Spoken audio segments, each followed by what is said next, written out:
Halo, balik lagi dengan saya, Irianto Petrus Binsardo. Kali ini kita akan membahas satu saham yang bergerak di FMCG ya, yaitu saham Unilever. Dan kita akan lihat dahulu sebentar, kenapa saham ini menarik. Kalau kita lihat ya, pada saat video ini dibuat, saham Unilever ini mengalami penurunan yang cukup drastis ya, dari Desember sampai Juni 2021 itu trennya terus menurun. Ternyata setelah dilihat ada pengaruh dari free float ya, free float dari IHSG. Jadi mungkin secara sederhananya bisa dijelaskan seperti ini bahwa free float ini membuat IHSG, nilai IHSG akan diatur nilainya berdasarkan bobot dari jumlah saham yang beredar, jumlah saham pengendali yang beredar di IHSG, kurang lebih seperti itu. Jadi, jika saham pengendali suatu perusahaan terlalu kecil, dia porsinya akan diperkecil dalam penentuan nilai rata-rata dari IHSG. Dan di sini memang berdasarkan berita yang saya lihat, ini Unilever memiliki bobot yang sebenarnya saham pengendalinya cukup rendah dibandingkan yang bobot IHSG sekarang, sehingga ada kemungkinan nilainya tidak akan mempengaruhi IHSG sebesar sebelumnya. Dan kenapa ini menjadi penting? Karena Unilever ini mungkin tadinya banyak digunakan, dipegang oleh fund manager atau manajer investasi di reksadana misalnya, untuk membuat performa yang menyerupai IHSG.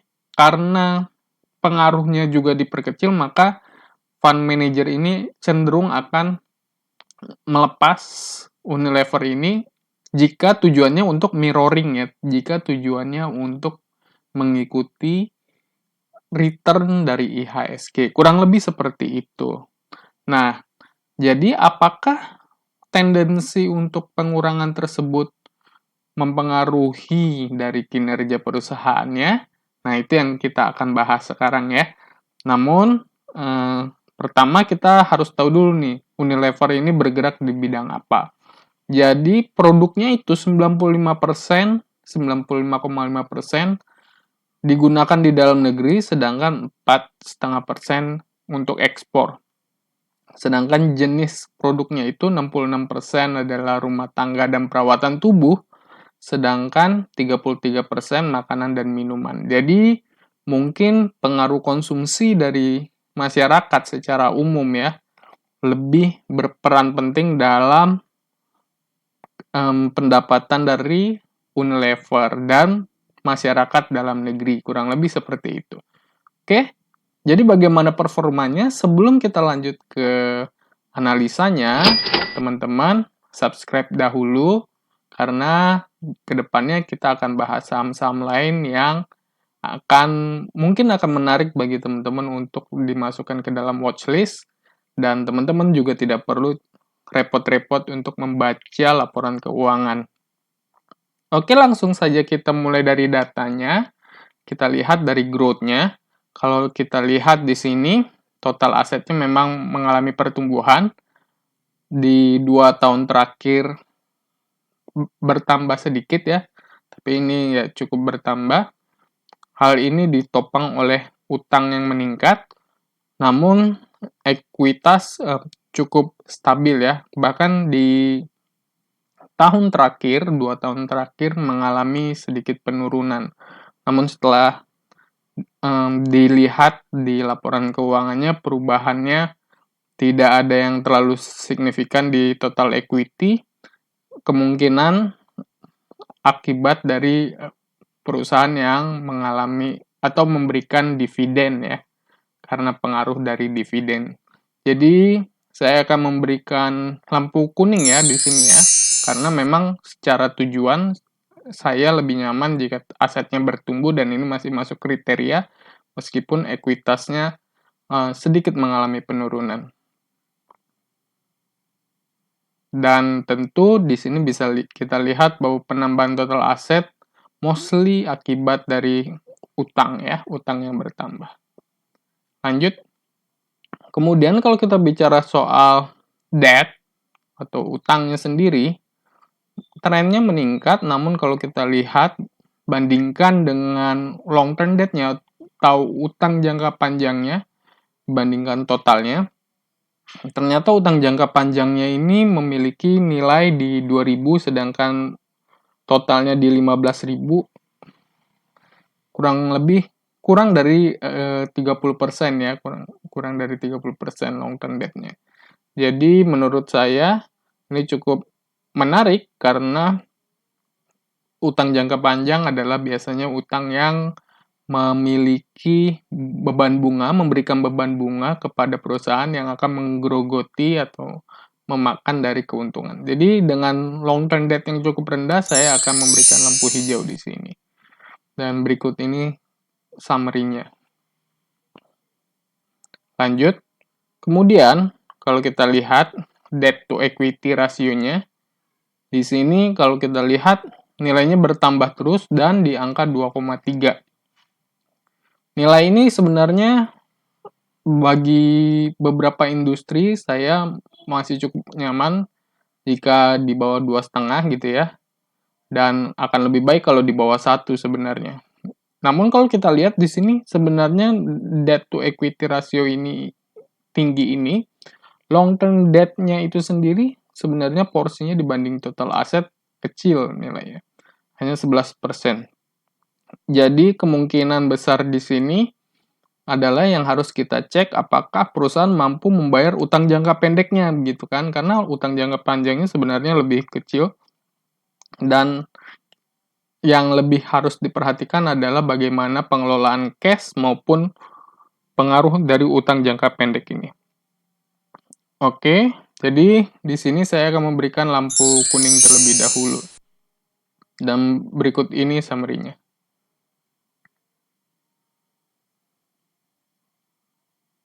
Lanjut. Nah, ini yang seperti saya bilang sebelumnya.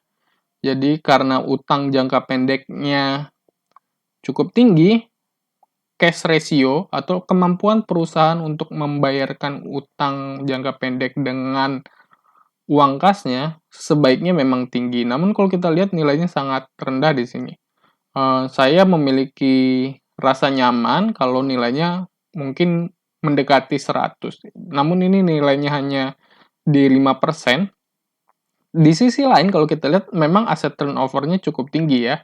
Dalam artian di sini perusahaan bisa memutar gitu ya, memutar pendapatannya bahkan kurang dari 1 tahun. Jadi memang karena FMCG ya, Fast Moving Consumer Group, kita akan lihat dulu nih bagaimana cash flow-nya. Karena tadi kita lihat cash-nya cukup rendah di situ. Di sini kalau kita lihat tren dari arus kas bersihnya, ini sedikit disclaimer dulu di sini ya. Di sini tidak ada tahun 2019 karena saya retrieve datanya dari IDX dan data di 2019 tidak ada. Kita mulainya 2018, 2020, 2021. Di sini kita bisa lihat terjadi tren penurunan dari arus kas yang diperoleh dari aktivitas operasi. Sedangkan secara total, itu yang warna kuning ini, justru sekarang nilainya juga mengalami penurunan, bahkan nilainya negatif. Artinya, arus kas mengalami penurunan, kas bersih akan mengalami penurunan secara total. Hal ini diakibatkan oleh yang berwarna abu-abu ini ya, jadi perusahaan membayar utang aktivitas pendanaan. Namun yang harus diingat bahwa di sini ini merupakan cash flow yang ada di perusahaan di bulan atau triwulan pertama gitu ya, 3 bulan pertama. Jadi belum bisa merepresentasikan apakah ke depannya perusahaan akan tetap mengalami cash flow yang seperti ini gitu ya. Dan karena itu saya akan memberikan lampu kuning dulu. Di sini kita bisa lihat bahwa cash ratio-nya cukup rendah, namun asset turnover-nya cukup tinggi. Lanjut. Kemudian di sini revenue-nya, kalau kita lihat, di sini mengalami penurunan sedikit gitu ya.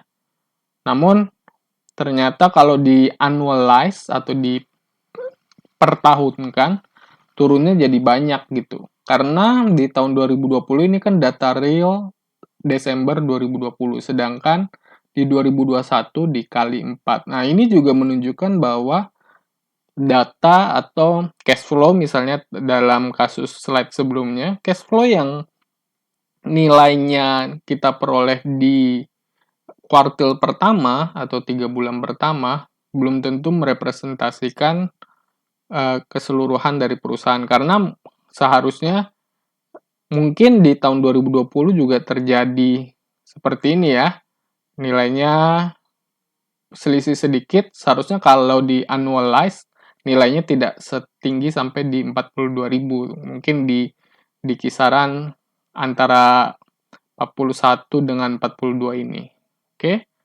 Jadi di sini memang mengalami penurunan, sedikit penurunan, masih cukup bisa diterima ya, penurunannya sangat tipis. Saya akan memberikan lampu kuning di sini.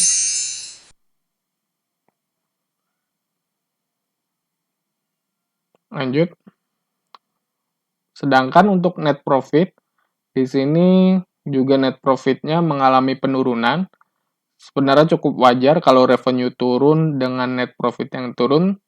Namun kalau kita lihat net profit margin-nya dari 2020 ke 2021 nilainya tidak berubah banyak ya. Tetap di angka 16,5 ya. 16,5 sampai 16,7. Jadi nilainya tidak terlalu berubah banyak.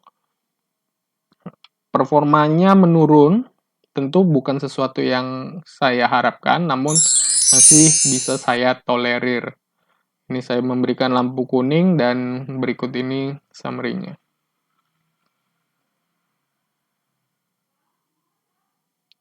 Lanjut, kemudian untuk times interest earned, jadi kalau kita lihat tadi sebelumnya, long term debt-nya atau utang jangka panjangnya memang sangat sangat rendah dibandingkan short term debt-nya ya. Jadi times interest earned atau berapa kali sih bunga dari utang jangka panjangnya itu, bunga yang dimiliki perusahaan dapat dibayarkan dengan keuntungannya. Dan sebenarnya lebih nyaman kalau nilainya di atas 1 dan ini nilainya jauh di atas 1. Jadi no problem di sini. Sedangkan untuk di return on equity, pendapatan yang bisa diperoleh dari ekuitas gitu ya, perusahaannya masih stabil di angka 25,8. Sebagai pembanding mungkin kalau dengan deposito yang hanya 3% misalnya, atau return dari mungkin reksadana pasar uang gitu ya, reksadana pasar uang, reksadana deposito, reksadana obligasi itu di 6-7%. Jadi ini sangat tinggi. Saya akan memberikan lampu hijau di sini. Dan berikut ini summary-nya.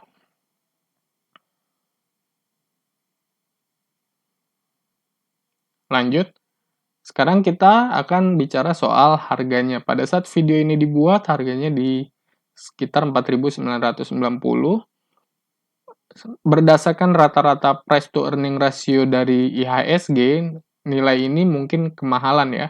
Namun, sebagai perusahaan defensif, biasanya memang secara price to earning cenderung lebih tinggi dibandingkan industri-industri lain, karena memang meskipun earningnya harganya jauh di atas earningnya, tapi earningnya tersebut cenderung lebih stabil.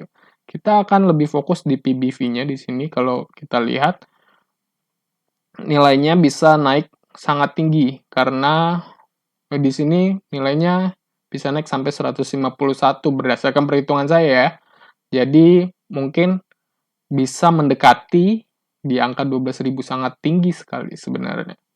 Ini merupakan harga saham yang cukup murah kalau menurut saya, dan ini saya akan memberikan lampu hijau di sini.